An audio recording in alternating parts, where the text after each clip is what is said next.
My Licorice is alive with Duke Ellington's masterful Caravan, composed by Duke with Juan Tizol, and first recorded way back in 1936 with the inimitable and legendary and one of my heroes on the licorice stick, Bonnie Bejard on the clarinet. And Caravan is really one of the, another one of those touchstone jazz standards of the American 20th century. Art Blakey, Clifford Brown, Nat Cole, Dizzy Thelonious, and Art Pepper were all enchanted by the Duke's Caravan. Harmonically, by that I mean the chord structure, this tune in its own way anticipated the fusion revolution that would influence jazz stylists in the 60s and 70s. So in a way it was ahead of its time. But most importantly, for me, Caravan is evocative of its title. Just listening to the recordings of this tune, you can see the cobras being charmed out of baskets, or fittingly a string of camels lockstepped in an undulating, incessant rhythm across the hot desert sands of North Africa, the tribal lands from which hails the subject of this podcast, none other than Othello. So once again, welcome folks to Rebel Without Applause, episode 13, season 2. This episode entitled Parley to Provocation. As always, I am coming to you live from the comfy confines of my movie studio apartment right here in the Wood of the Holly that overlooks the enchanted land of La. And continuing from last week, we're going to step away from the Sturm und Drang, and that means storm and stress, Sturm und Drang, German. We're going to step away from the Sturm und Drang of our current moment and skip the light fantastic 415 years into the past, into Act 2 of Shakespeare's tragic masterwork, Othello, the Moor of Venice. Before I continue into the play, before I dive in, a quick note about the text and the challenge of listening. This play clearly was written centuries before a movie camera was available or even conceived, but it's almost as if when you read the play that Shakespeare was in fact begging for the cinema to bring this story to life. And as such, the bard relied on the power of his poetry, the liquidity of his language to create the imagery that does indeed power this play. And so, as we begin the second act, let my humble prose be your prompter, and the bard's poetry be the wings upon which your imagination flies. So, quick review of Act 1. Desdemona has crossed racial boundaries and eloped with Othello. Incited falsely by Iago and the lovesick Roderigo, Brabantio accuses the Moor of seducing his daughter with drugs and potions and witchcraft. But Othello, in perfect calm, to the Venetian Senate relates the process by which he won the fickle heart of his new bride. His story was seconded by Desdemona, and as thus the Duke and the Venetian Senate dismissed Brabantio's charge and affirmed their union. Othello was then hastily dispatched to Cyprus for its defense against an approaching Turkish armada, and Iago is tasked with accompanying Desdemona in a separate galleon. And so Othello, Desdemona, Iago, Michael, Cassio, and yes, the lovesick Roderigo, journey upon separate ships across a raging and wind-tossed seascape towards Cyprus, a sceptred isle protruding out of the Marè Mediteranea, a fortified rocky place of mountain, cliff, and coastline on the contested boundary of two civilizations, one of Venice and Christendom, and the other Ottoman and Islam. Cyprus, the most magnificent pearl in the necklace that surrounds the merchant empire that is Venice. Cyprus, gateway to the Levant and the untold riches of the Silk Roads to the east. And so we resume our story. On the fingertip of an outstretched isthmus stands a stone citadel whose cannons overlook a small harbor and the Marè beyond. From a fortified lookout, several Cyprus citizens scan a seascape that is vengeful in its fury. One Montano, a Cyprus official of military bearing, approaches. What's on the cape? Can you discern at sea? Nothing at all, says the Cypriot. It is a high-wrought flood. I cannot twixt the heaven and the main descry a sail. Methinks the wind has spoke aloud at land, says Montano. A fuller blast ne'er shook our battlements. If it hath ruffianed so upon the sea, what ribs of oaks, when mountains melt on them, can hold the mortise? What shall we hear of this? A second Cypriot adds, a segregation of the Turkish fleet.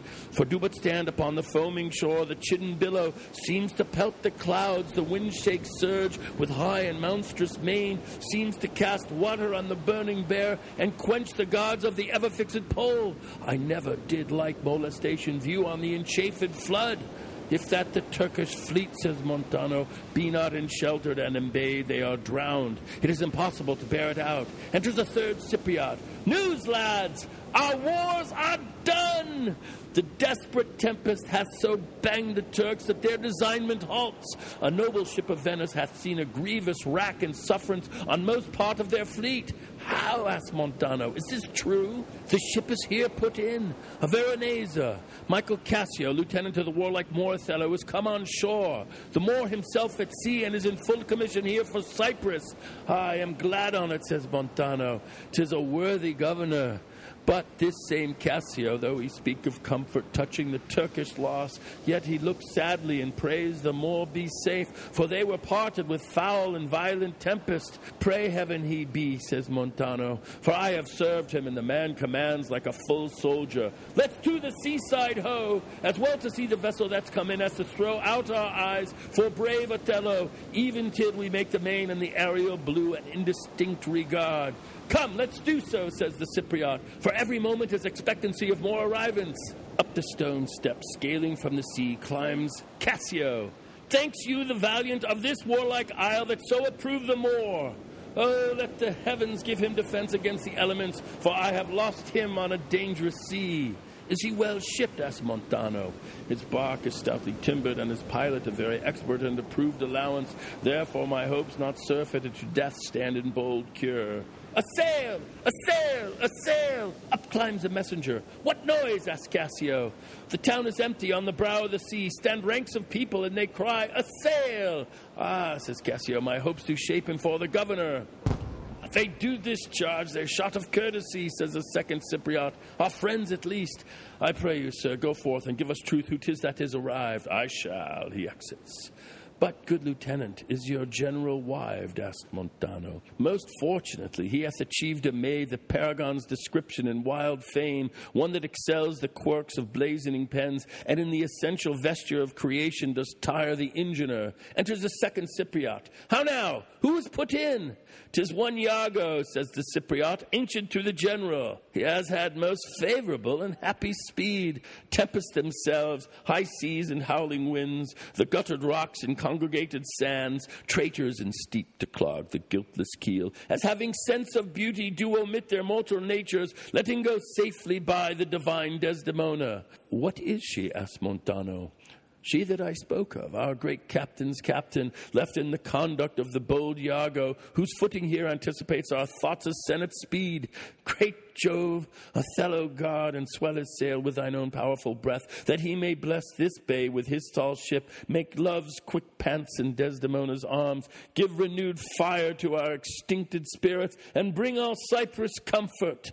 Up the stone staircase, scaling from the bay below, steps Desdemona, Iago, Roderigo, and Iago's wife, Amelia. Oh, behold, says Cassio, the riches of the ship is come on shore. You men of Cyprus, let her have your knees. Cassio kneels. Hail to thee, lady, and the grace of heaven before, behind thee, and on every hand enwheel thee round. Cassio rises. I thank you, valiant Cassio. What tidings can you tell of my lord? He is not yet arrived, nor know I aught, but that he's well and will be shortly here. Oh, but I fear, says Desdemona, how lost you company. The great contention of sea and skies parted our fellowship. But hark, a sail, a sail, a sail! Ah, says the second Cypriot, they give their greeting to the citadel. This likewise is a friend. See for the news, the Cypriot exits. Good ancient, you are welcome. Welcome, mistress, says Cassio to Iago's wife, Amelia. Let it not gall your patience, good Iago, that I extend my manners. 'Tis my breeding that gives me this bold show of courtesy. Sir, would she give you so much of her lips as of her tongue she oft bestows on me, you would have enough. Alas, says Desdemona, she has no speech. In faith, too much, says Iago. I find it still when I have list to sleep. Mary, before your ladyship, I grant she puts her tongue a little in her heart and chides with thinking. You have little cause to say so, says Amelia. Come on. You have pictures out of door, bells in your parlors, wildcats in your kitchens, saints in your injuries, devils being offended, players in your huswifery, and huswives in your beds. Oh, fie upon thee, slanderer, says Desdemona. Nay, it is true, or else I am a Turk. You rise to play and go to bed to work. You shall not write my praise, says Amelia.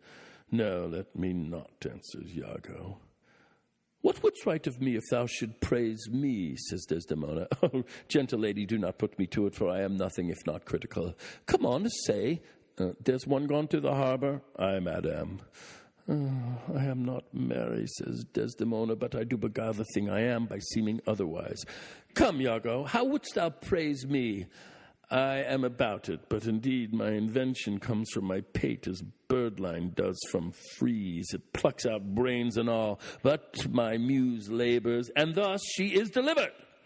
If she be fair and wise, fairness and wit, there's one for use, the other useth it. Well praised, says Desdemona. How if she be black and witty? If she be black and thereto have a wit, she'll find a white that shall her blackness hit. Worse and worse. How if fair and foolish, asks Amelia. She never yet was foolish that was fair, for even her folly helped her to an heir. These are old fond paradoxes to make fools laugh at the alehouse, says Desdemona. What miserable praise hast thou for her that's foul and foolish? There's none so foul and foolish thereunto, but does foul pranks which fair and wise ones do. Oh, heavy ignorance! Thou praisest the worst best. But what praise couldst thou bestow on a deserving woman indeed, one that in the authority of her merit did justly put on the vouch very malice itself? She that was ever fair and never proud, had tongue at will and yet was never loud, never lacked gold and yet went never gay, fled from her wish and yet said, now I may. She that being angered, her revenge being nigh, bade her wrong stay and her displeasure fly. She that in wisdom never was so frail, to change the cod's head for the salmon's tail. She that could think and ne'er disclose her mind, see suitors following and not look behind. She was a wit if ever such wit were. To do what, asked Desdemona? To suckle fools and chronicle small beer. Oh, most lame and impotent conclusion! Do not learn of him, Amelia, though he be thy husband. How say you, Cassio? Is he not a most profane and liberal counselor? He speaks home, madam. You may relish him more in the soldier than in the scholar. To a musician of the citadel turns Cassio. Come, clown, your clarinet, if you please, play. Like kissing cousins, Cassio and Desdemona engage in a Venetian dance, comprised of such curtsies and kisses, twined fingers and flat palms. From behind a Roman pillar, Iago observes. He takes her by the palm. Aye, well said, whisper. With as little web as this will I ensnare as great a fly as Cassio. Aye, smile upon her, do. I will jivvy thee in thine own courtship. You say true, 'tis so indeed. If such tricks as these strip you out of your lieutenantry, it had been better you had not kissed your 3 fingers so oft, which now again you are most apt to play the sir in. Very good, well kissed.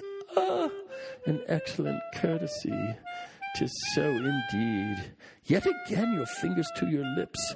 Would they were clyster pipes for your sake. Ah, the more I know his horn. 'Tis truly so, says Cassio. Let's meet him and receive him. Lo, where he comes! And up the stone steps scales Othello, followed by attendants. Othello sees Desdemona. Oh, my fair warrior, my dear Othello, it gives me wonder, great is my content to see you here before me. Oh, my soul's joy, if after every tempest comes such calms, may the winds blow till they have wakened death, and let the laboring bark climb hills of sea, Olympus high, and duck again as low as hells from heaven. If it were now to die, 'twere now to be most happy. For I fear my soul hath a content so absolute that not another comfort like to this succeeds an unknown fate. The heavens forbid, says Desdemona, but that our loves and comfort should increase, even as our days do grow. Amen to that sweet power, says Othello. I cannot speak enough of this content. It stops me here. It is too much of joy. And this, the greatest discords be that e'er our hearts shall make. Iago observes from afar, you are well tuned now, but I'll set down the pegs that make this music as honest as I am. Come, says Othello, let us to the castle. News, friends, our wars are done. The Turks are drowned. How does my old acquaintance of this isle? Honey, you shall be well desired in Cyprus. I have found great love amongst them. Oh, my sweet, I prattle out of fashion, and I dote in mine own comforts. I prithee, good Iago, go to the bay and disembark my coffers. Bring thou the master to the citadel. He is a good one, and his worthiness does challenge much respect. Come, Desdemona. Once more, well met at Cyprus. Othello, with Desdemona in hand, retreats into his chamber, leaving all but Iago. Roderigo, come hither if thou beest valiant. As they say, base men, being in love, have then a nobility in their natures more than is native to them. List me. The lieutenant tonight watches on the court of guard. First, I must tell thee this. Desdemona is directly in love with him. With him, says Roderigo. Why, 'tis not possible. Lay thy finger thus, and let thy soul be instructed. Mark me with what violence she first loved the more, but for bragging and telling her fantastical lies. And will she love him still for prating? Let not thy discreet heart think it. Her eye must be fed. And what delight shall she have to look on the devil? When the blood is made dull with the act of sport, there should be again to inflame it and to give satiety, a fresh appetite, loveliness and favor, sympathy in years, manners and beauties, all which the more is defective in. Now, for want of these required conveniences, her delicate tenderness will find itself abused, begin to heave the gorge, disrelish and abhor the more. Very nature will instruct her in it and compel her to some second choice. Now, sir, this granted, as it is a most pregnant and unforced position, who stands so eminent in the degree of this fortune as Cassio does?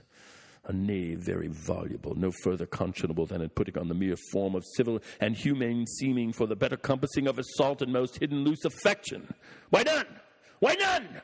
A slipper and subtle knave, a finder out of occasions that has an eye, can stamp in counterfeit advantages, though true advantage never present itself.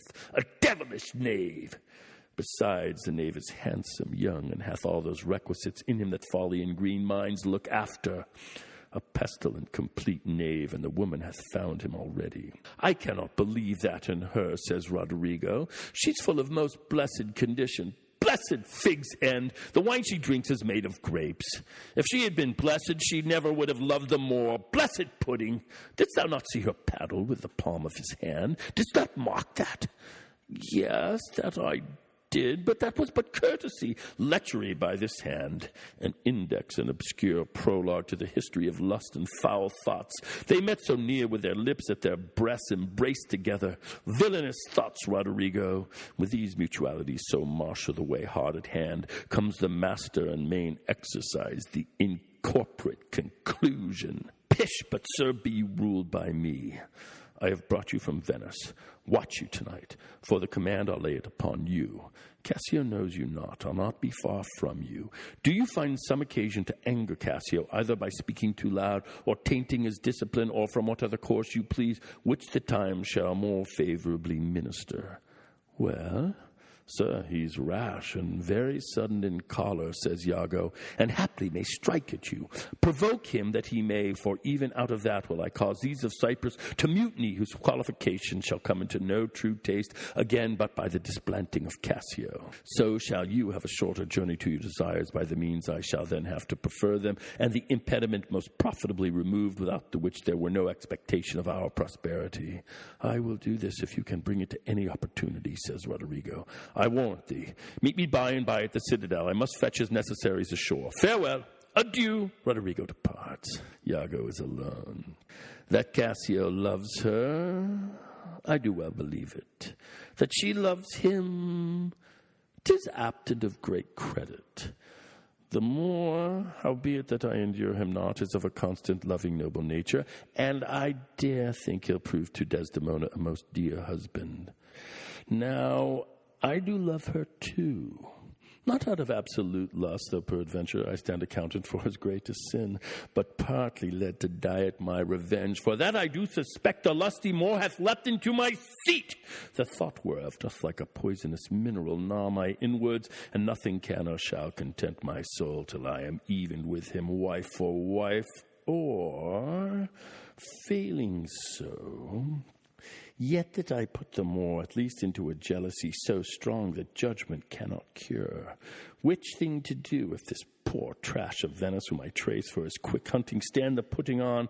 I'll have our Michael Cassio on the hip, abuse him to the Moor in the rank garb, for I fear Cassio with my nightcap too, make the Moor thank me, love me, and reward me for making him egregiously an ass and practicing upon his peace and quiet, even to madness. 'Tis here, but yet confused. Knavery's plain face is never seen till used. From a platform atop the citadel enters Othello's herald with a proclamation. It is Othello's pleasure, our noble and valiant general, that upon certain tidings now arrived, reporting the mere perdition of the Turkish fleet, every man put himself into triumph, some to dance, some to make bonfires, each man to what sport and revels his edition leads him. For besides these beneficial news, it is the celebration of his nuptial. So much was his pleasure should be proclaimed. Our offices are open, and there is full liberty of feasting from this present hour of 5 till the bell have tolled 11. Heaven bless the Isle of Cyprus and our noble General Othello! In another part of the citadel enters Othello, Desdemona, Cassio, followed by attendants. Good Michael, says Othello, look you to the guard tonight. Let's teach ourselves that honorable stop not to outsport discretion. Iago hath direction what to do, says Cassio, but notwithstanding with my personal eye will I look to it. Iago is most honest. Michael, good night. Tomorrow with you earliest, let me have speech with you. And to Desdemona, come, my dear love. The purchase made, the fruits are to ensue, the profits yet to come between me and you. Good night. And Othello with Desdemona, each in the other's eyes and under the other's arms, withdraw into their chamber. Enters Iago. Welcome, Iago, says Cassio. We must to the watch. Not this hour, Lieutenant. 'Tis not yet 10 of the clock. Our general cast us thus early for the love of his Desdemona, who let us not therefore blame. He hath not yet made wanton the night with her, and she is sport for Jove. She is a most exquisite lady, says Cassio, and I'll warrant her full of game. Indeed, she's most fresh and delicate creature. What an eye she has! Methinks it sounds a parley to provocation. An inviting eye, says Cassio, and yet methinks right modest. And when she speaks, is it not an alarum to love? She is indeed perfection. Well, happiness to their sheets. Come, Lieutenant, I have a stoup of wine, and here without her a brace of Cyprus gallants that would fain have a measure to the health of black Othello. Not tonight, good Iago, says Cassio. I have very poor and unhappy brains for drinking. I could well wish courtesy would invent some other custom of entertainment. Oh, they are our friends, but 1 cup. I'll drink for you. I have drunk but 1 cup tonight, and that was craftily qualified too. And behold what innovation it makes here. I am unfortunate in the infirmity, and dare not task my weakness with any more. What, man? 'Tis a night of revel, says Iago. The gallants desire it. Where are they? Well, here at the door. I pray you, call them in. I'll do it, but it dislikes me. Cassio withdraws into the chamber. Iago is alone. If I can fasten but 1 cup upon him with that which he hath drunk tonight already, he'll be as full of quarrel and offence as my young mistress's dog. Now, my sick fool Roderigo, whom love hath turned almost the wrong side out, to Desdemona hath tonight caroused potations pottle deep, and he's to watch. 3 else of Cyprus, noble, swelling spirits that hold their honors in a wary distance. The very elements of this warlike isle have I tonight flustered with flowing cups, and they watch too. Now, Mongst this flock of drunkards am I to put our Cassio in some action that may offend the isle. But here they come! If consequence do but approve my dream, my boat sails freely, both with wind and stream. And so enters Cassio with Montano and gentlemen, followed by servants holding big flagons and bottles of wine. For God, says Cassio, they have given me a rouse already.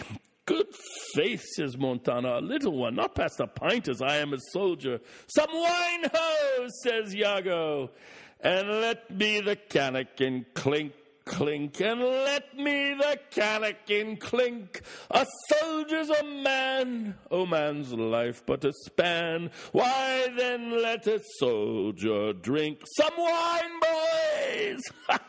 For God, says Cassio, an excellent song.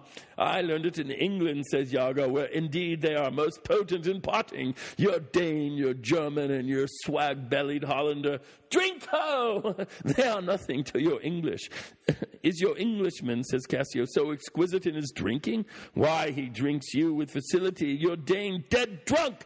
He sweats not to o'erthrow your Almain. He gives your Hollander a vomit ere the next pottle can be filled. To the health of our general, shouts Cassio. I am for it, Lieutenant, and I'll do for you justice, says Montano. Oh, sweet England, says Iago. King Stephen was and a worthy peer. His breeches cost him but a crown. He held them sixpence all too dear.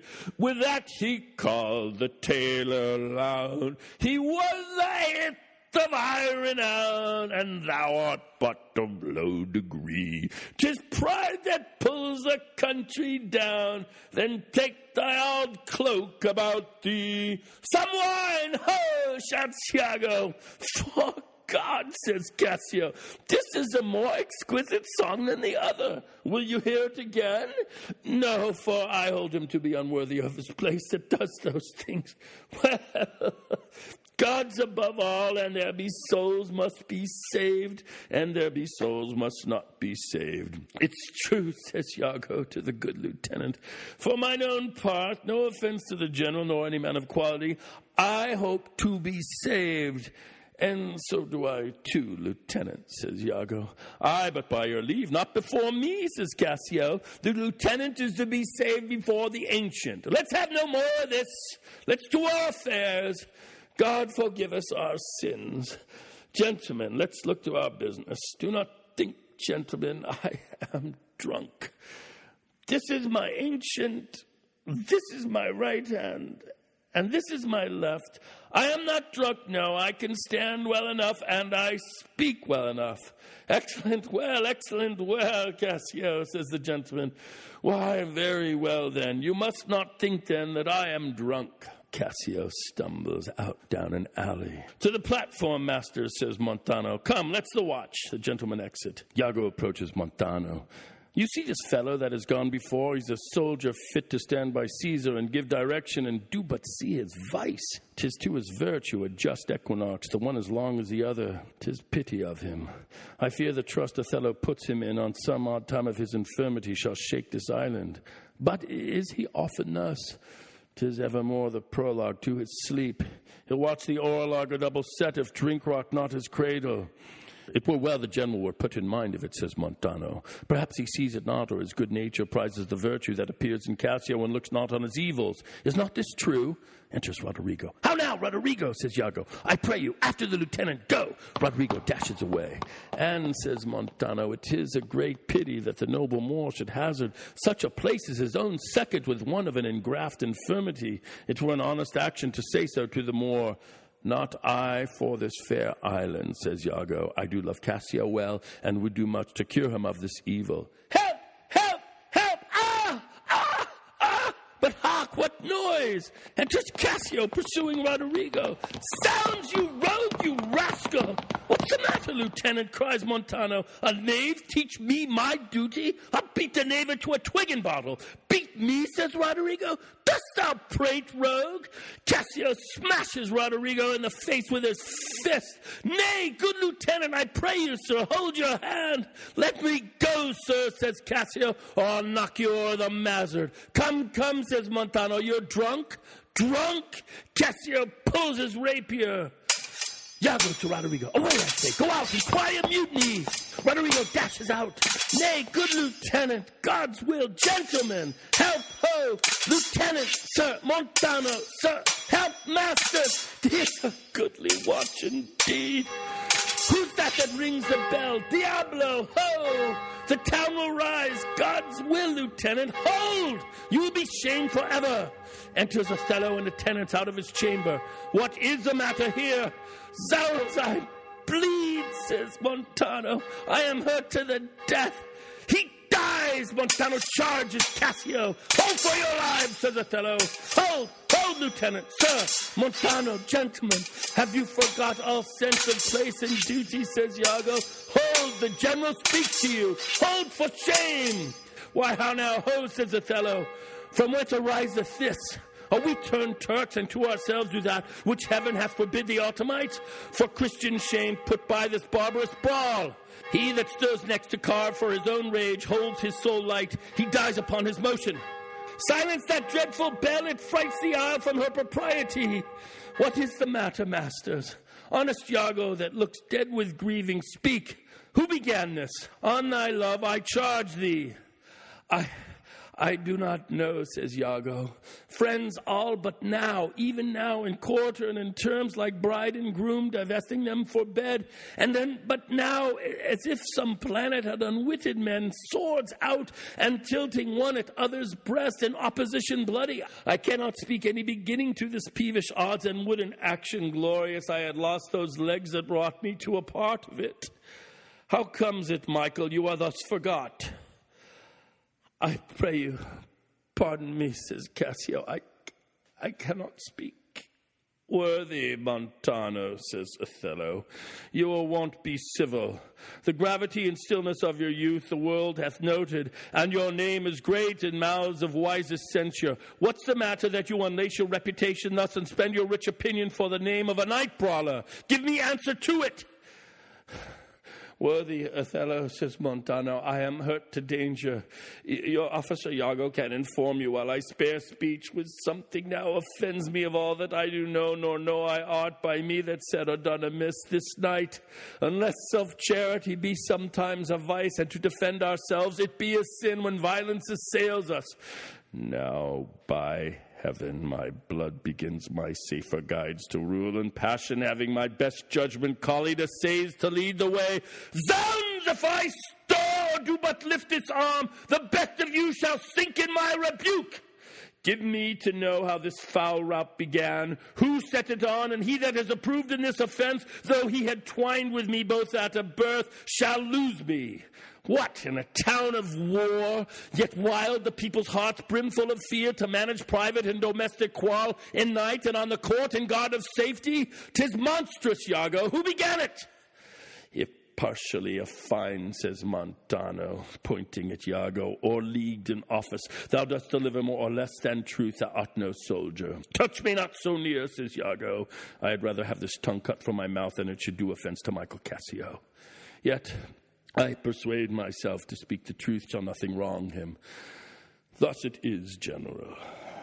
Montano and myself being in speech, there comes a fellow crying out for help, and Cassio following him with determined sword to execute upon him.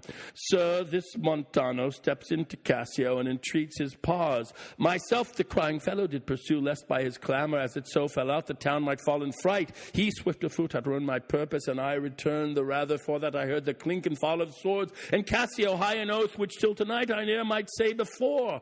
When I came back, for this was brief grief. I found them close together at blow and thrust, even as again they were when you yourself did part them. More of this matter cannot I report.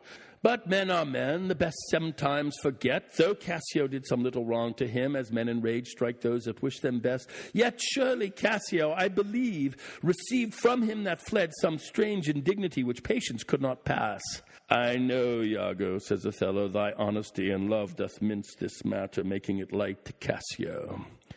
Cassio, I love thee, but nevermore be officer of mine. Enters Desdemona. Ah, look if my gentle love be not raised up. I'll make thee an example. What is the matter, dear? All's well now, sweeting. Come away to bed. Sir, for your hurts, Montano, myself will be your surgeon. Lead him off. Iago, look with care about the town and silence those whom this vile brawl distracted. Come, Desdemona. 'Tis the soldier's life to have their balmy slumbers waked with strife. Oh, but Iago and Cassio remain.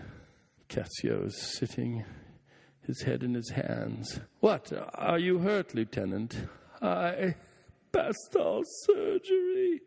Mary, God forbid. Reputation, says Iago. Reputation. Oh, reputation. Oh, I have lost my reputation. I have lost the immortal part of myself, and what remains is bestial. My reputation, Iago, my reputation. As I am an honest man, I thought you had received some bodily wound.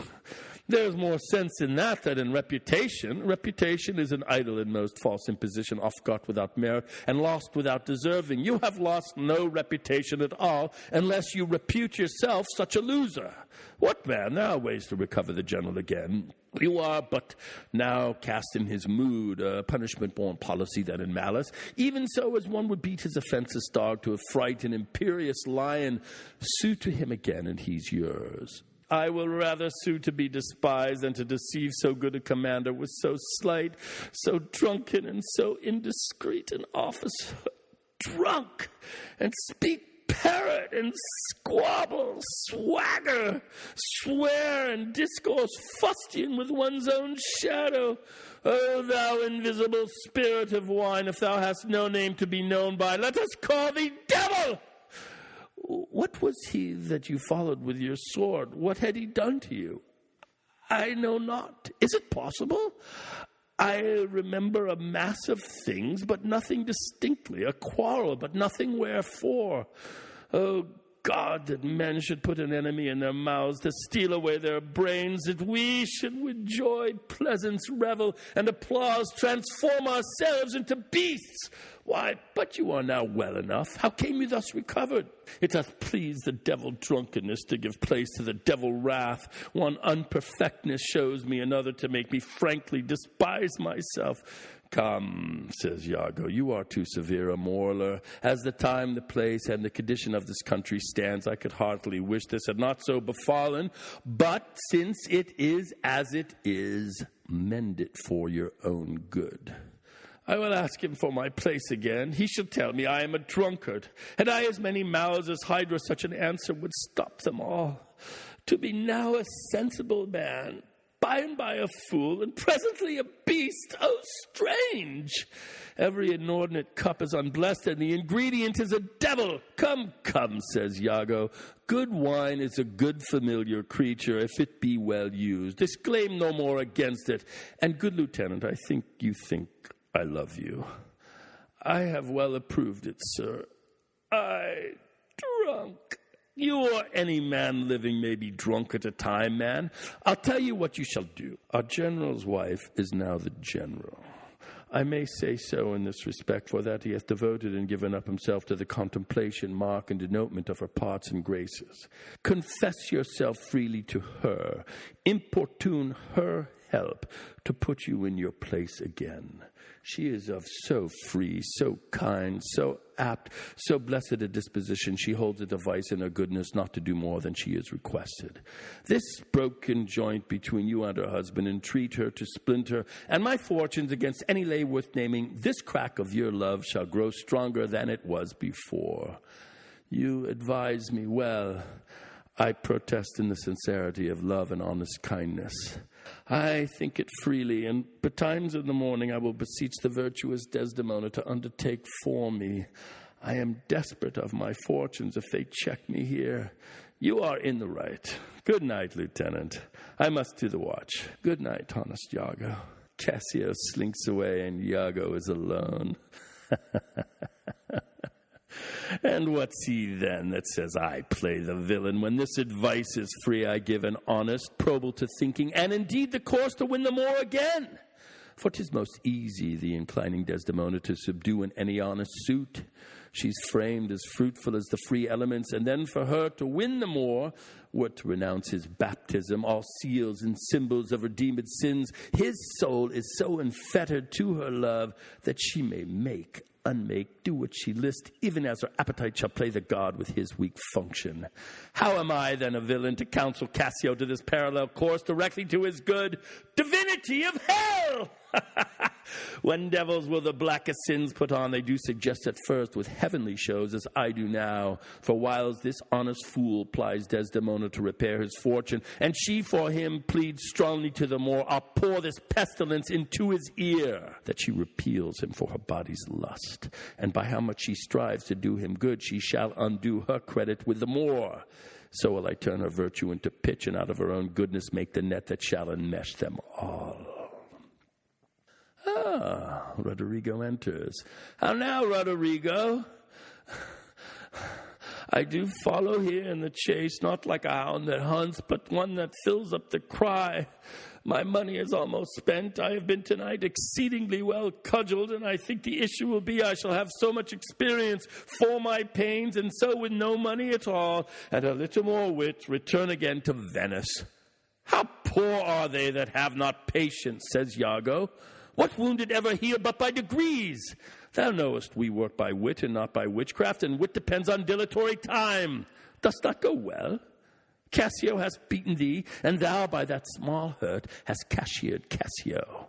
Though other things grow fair against the sun, yet fruits that blossom first will first be ripe. Content thyself a while. By the mass, 'tis morning. Pleasure and action make the hours seem short. Retire thee. Go where thou art billeted. Away, I say. Thou shalt no more hereafter. Nay, get thee gone. Roderigo dashes out. Iago is alone. Two things are to be done.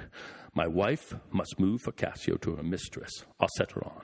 Myself the while to draw the more apart and bring him jump when he may find Cassio soliciting his wife. Aye, that's the way. Dull not device by coldness and delay. Act 2. Fini. And so the tragedy of Othello now shifts from the political ever more determinedly to the personal. And our drama will continue. And I hope you dug this. I hope you could hang. If you did, thanks so much for listening. I hope it rewards you nearly half as much as it rewards me. And next week, we're going to be diving ever so deeply into the dark recesses of Othello's insecurities in Act 3. But for the time being, I hope you can let this act absorb and find its way into your soul. And not much else to say. I'm kind of in this little afterglow of having had this experience. I'm a little covered in sweat from all the Sturm and Dram and the drama on the Cyprus Citadel here. So until next week, when we'll continue, adios, goodbye, and adieu.